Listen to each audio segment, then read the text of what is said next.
Welcome back to another technical deep dive here in the debug zone. Today we're tackling a big question and breaking it down with insights from other users. Hopefully this clears up some misconceptions and helps you get the answer you need.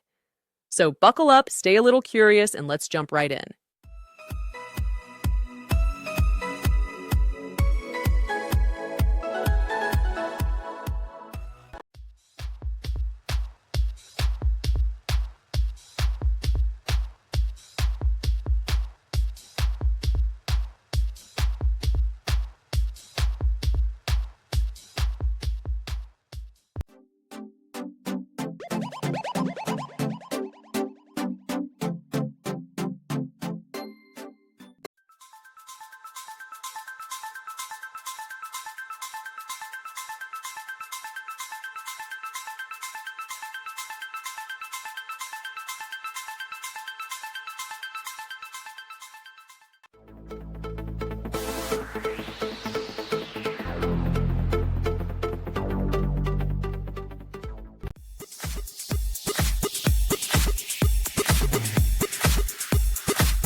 And that's a wrap.